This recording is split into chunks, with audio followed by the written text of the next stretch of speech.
Should the law ever give one human being the right to kill another? That is the question at the heart of this special edition of Hard Talk, which comes from the home of Tony and Jane Nicklinson. Tony is completely paralysed. He wants to die. Jane wants to help him, but currently British law stands in their way.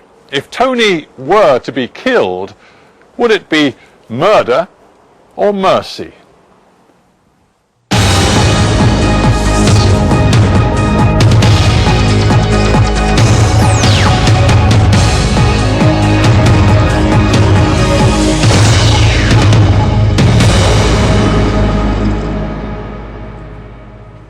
Tony and Jane Nicklinson were married 25 years ago. 6 years ago, their world was changed forever. Tony suffered a massive stroke at the age of 52. He survived just, but was completely paralysed. The only movement he can control is in his eyes and his blinking, but his brain and his ability to think are unimpaired. Letter I, letter is, letter A. Tony communicates using his eyes and blinks to pick out letters on a board. It's slow and, for him, deeply frustrating. If I have now. Having lived like this for 6 years, he's had enough. He wants to die. As he can't kill himself, he wants someone else to end his life for him. Right now, that would be called murder. Tony and Jane want British law changed to give him the right to die. Do you really? Using a specially adapted computer, Tony explained to me his motivation. Tony Nicklinson, welcome to Hard Talk. I want to ask you the most basic question of all. Why do you want to die? At the moment I want to die because I can see the future being worse for me than it is now. I view the next 20 years or so with trepidation. Central to this view is that there is no cure for my condition, no light at the end of the tunnel, but this is as good as it gets and it's downhill from here on in. If I had the comfort of knowing that suicide was an option when life got too much, I might not want to take my own life. Who knows? What I do know is that not having a plan B causes me mental anguish that pro-lifers couldn't possibly understand. To face the day knowing that it's the same as yesterday and will be the same tomorrow is soul-destroying. I am fed like a baby with baby food, cannot do anything for myself, and everything is a matter of routine. I have this for the rest of my life, so is it any wonder that I am not exactly enthusiastic about living? You want somebody else to be given the legal right to kill you, but wouldn't that create an extraordinarily dangerous precedent, particularly for the most vulnerable, disabled people? Of course it is dangerous if it is not done with care, but I do not subscribe to the idea that just because it's difficult we should not do it. There are plenty of examples around the world where it has been done successfully and we can look to them for guidance. Anyway, I have devised a scheme that shows promise, so if I can, anybody can. I don't say that assisted dying for the disabled has to be easy, just possible. Pro-lifers often say that a new law will open the floodgates. What nonsense! Do you really believe that the non-disabled, who can legally commit suicide as we speak, will swap that for a process designed for the disabled and likely to take many months? This is Tony before his stroke. An active sportsman, a bit of an adventurer, a proud father of 2 daughters. Now Jane and a team of helpers have to do everything for him, 24 hours a day, 7 days a week. He's not terminally ill, but despite the love in this home, he is terminally fed up with his life. And that is something that Jane Nicklinson has to live with. Jane Nicklinson, welcome to Hard Talk. I've just heard Tony express to me his despair, his sense of hopelessness. How hard is it for you to deal with your own husband saying that sort of thing? It's very hard. It's not unexpected. From the day he was taken ill, when you knew what the prognosis was, we knew that the day would come, that this would be what he wants. It's just the kind of person that he is. You sort of get used to it in a way. It's a strange thing to say, but you know, we've been thinking about Tony's death for the last 6 years, and it doesn't make it any easier, but you do sort of get used to it. Has his despair deepened, do you believe, over time? In the very early days, I don't think he was totally aware of the prognosis and everything, although it was one of the first things he actually said to me once he started using his communication board. No, I don't think it's got any worse. It was pretty bad right from the word go. Tony says that he wishes he had not been saved by the doctors those 6 years ago when he had the terrible stroke. Do you say the same thing? Do you wish the doctors had not saved him? That's a tricky one. Yes and no. At the time when it happened, I mean, my daughter was with me and we both said that Dad won't want to live like this. Do you wish that the doctors had not saved him? Yeah. It's a terrible thing to say, but a lot of the time, yes. I mean, when we have a good day, I think, or maybe not, but no, if it's what he wanted, then yes, it's what I wanted. We've had a little sense of how you and Tony live your daily lives, but what are the biggest frustrations for Tony in his routine, in his daily life? His biggest frustration is not being able to communicate, without a doubt, and he's always said that if he could speak, things would probably be different. It's making himself understood. It's just communicating is very time consuming for him, and also he can only communicate with someone that can use his communication board. It's just everything is just total frustration for him. Total frustration for him, but also for you. Yeah, it's in a different way for me. For him it's just sort of day-to-day life, you know, getting up, eating, you know. It's for me it's frustrating because, you know, it's just seeing him like this, what life has become for us.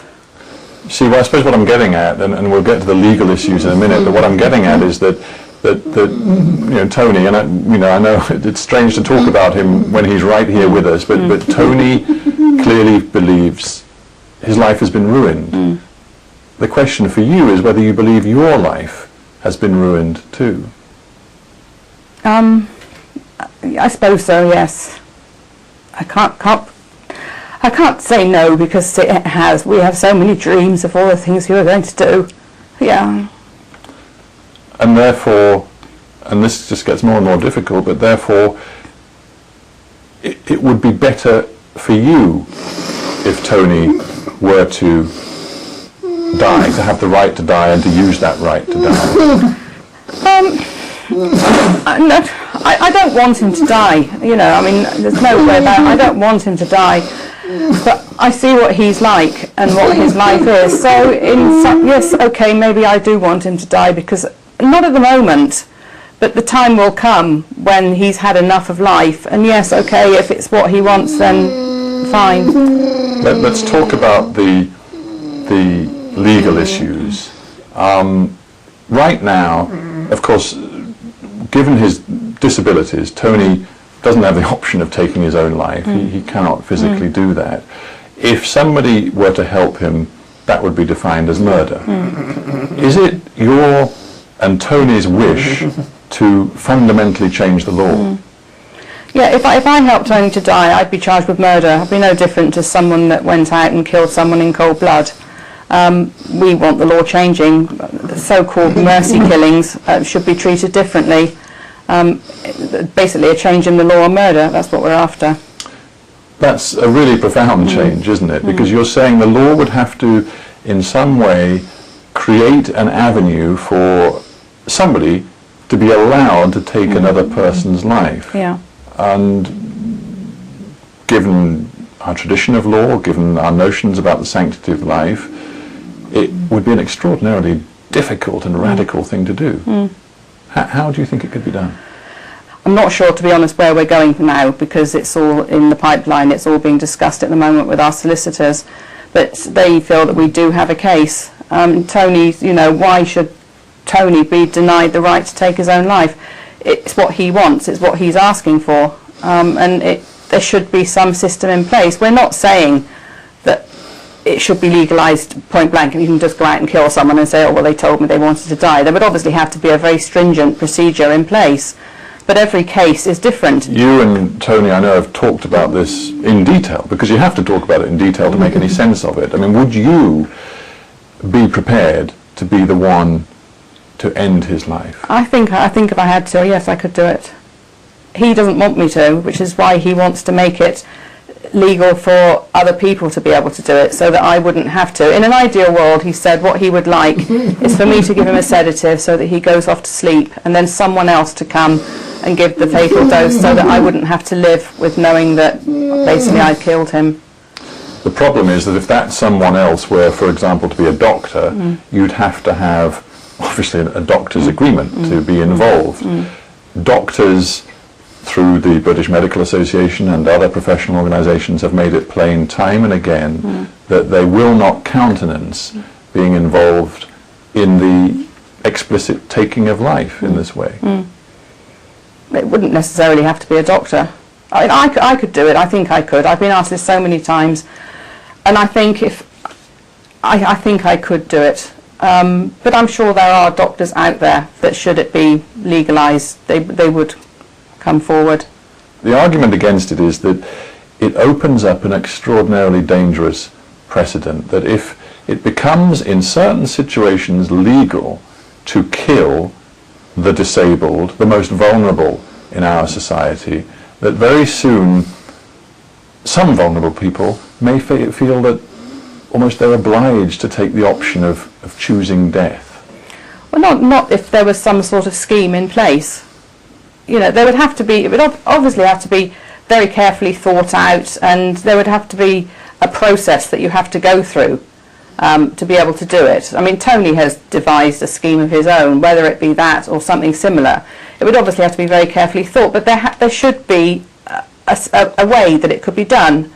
Why can anyone else take their lives, but Tony can't? I mean, his mind is normal, he knows exactly what he wants to do. It's just that physically he can't do it. You say he knows exactly what he wants to do, but another argument from those, some in the religious community, but others, you know, ethicists, is that minds can be changed, and that actually, you know, Tony could change his mind. Have you discounted that? But then you could say that about straightforward suicide. I mean, suicide is legal for able-bodied people. Their minds maybe could be changed if they were, you know, if things were different. So why is ordinary suicide legal? But many relatives of suicide victims would say, if only I'd had that opportunity to talk them out of it, to make the case that this was the wrong option to take, if only, you know, I might have saved them. I mean, because Tony can't do it for himself, society, you, starting with you, has that option to try to dissuade him. Yeah, but he's been like this for 6 years. He hasn't changed his mind yet. I mean, who knows in the future, but then that's just life, isn't it? It's just, it's interesting. And I know Tony, for example, using the computer is writing his memoirs, and I think, you know, you've described how he's actually enjoying that process of remembering his past life, writing about it, some of the adventures you two have had together, which suggests to me that, you know, there is still a way to get some enjoyment out of life, and that seems important. It's not enough though, is it? It's just not enough for him. He wants to say something. Can I do it? Of course. Yeah. Let's make it brief. Letter W, letter H, A, letter what? Letter I, letter what if? What I F, letter E, what do I feel? Letter I, letter is, letter N, O, letter is not, letter T, H, letter V, letter S, letter A, letter M, it's not the same, letter A, letter as, letter N, as, letter O, letter R, letter D, letter I. What you feel is not the same as ordinary. Yeah, I know what you're saying. Yeah, the reason why Tony wants to commit suicide can't be solved. Yeah. Whereas other people, maybe their problems could be solved, but Tony's can't. You know, this is as good as life is ever going to be for him.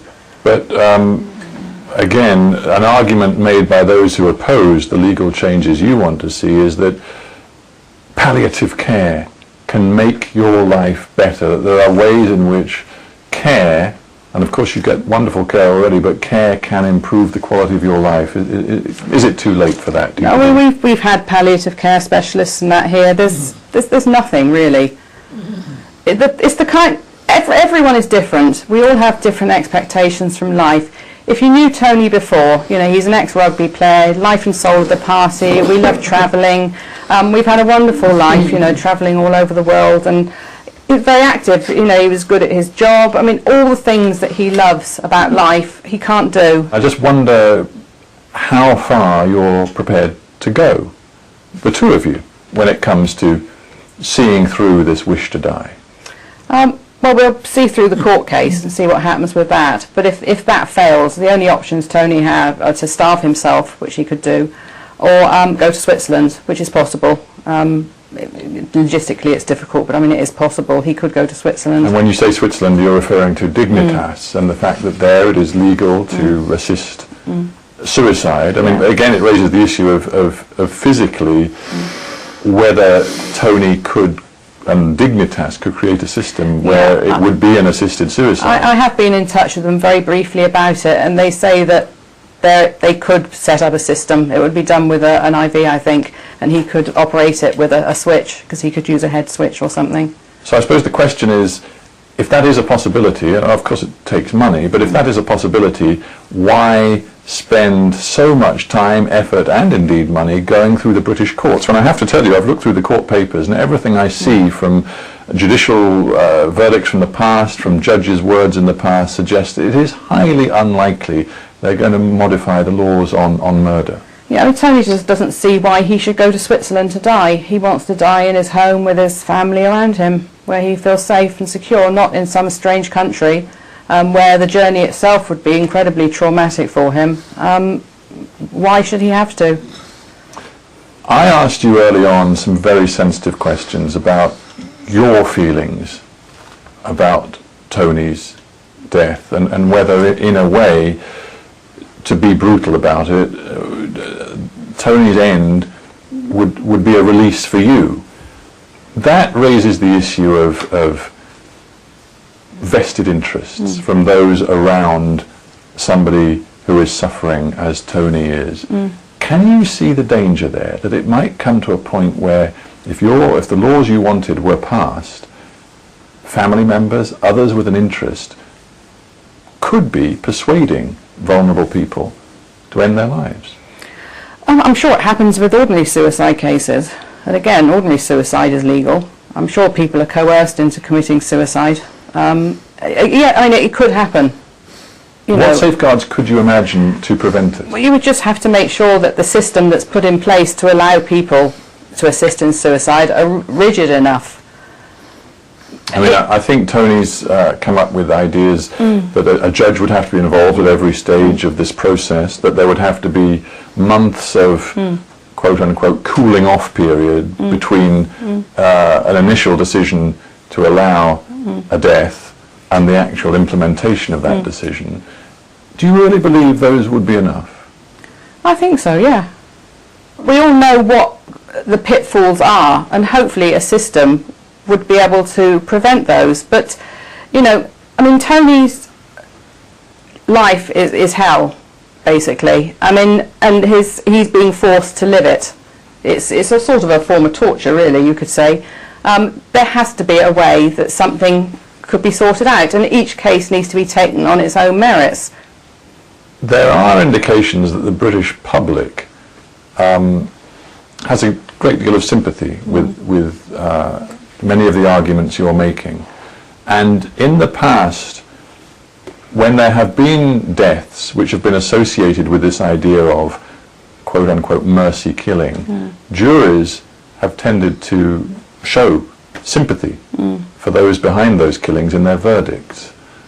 Does that make you consider the possibility of ignoring the law in essence, taking the law into your own hands and relying on the sympathy of a jury? It's a hell of a risk to take, and as much as I love him, I don't know that I'm prepared to spend the rest of my life in prison, and he wouldn't let me do it anyway. It would have to be legal for me to do something about it. I've still got my girls to think about. It's not just me. If it was just me and him, maybe it would be different, but there's the girls to think about and our families. So no, I couldn't do that. Have you talked about it with him? Well, he's always made it very clear right from the word go that there's no way he would let me do it anyway, because he wouldn't want to risk it. I sort of admire people that can do it, and I know there have been some quite high-profile cases recently. It takes one hell of a lot of guts to be able to do something like that. I personally couldn't. You talk about your daughters, and I just wonder how they respond to this extraordinarily difficult situation, because obviously you are a full-time carer. It dominates your life. I know at least one of your daughters is living away from home at the moment, but they, of course, they want their father to see them get married. They're in their early 20s. What do they say to you? They're totally 100% behind everything that we're doing. Again, when we have talked about the, me just doing it and breaking the law, I mean, they were horrified to think that I would even think about doing it. So, obviously, but no, it's hard for them. It's very hard for them. But they fully understand. They know what their dad was like, before he was taken ill. Total embarrassment. But yeah, they're totally behind us. You just looked at Tony, and you give him the look of a wife who's lived a life with someone, who's loved someone, been with him for your adult life. In the course of this interview, I get such a strong sense of the bond between you and Tony. And yet, all of our conversation is about how to end his life. It's very hard for me to imagine what it's like for you. We've talked a lot about what it's like for him, but for you, you are in an impossible position. I mean, I could be totally selfish and want him to carry on living, but that would be selfish. I have to do what he wants to do. I support him, and I have to. If I wouldn't support him, I mean, he needs me to support him. I mean, just the practicalities of it. And I do support him, but it's very hard when you're constantly talking about how your husband's going to die. But we've been living with it for 6 years, and it does become easier. You sort of get used to it. And a final thought, you're living this in a very personal way, but you're also dealing with the system, whether it be the legal system, politicians, the health service, doctors and ethicists.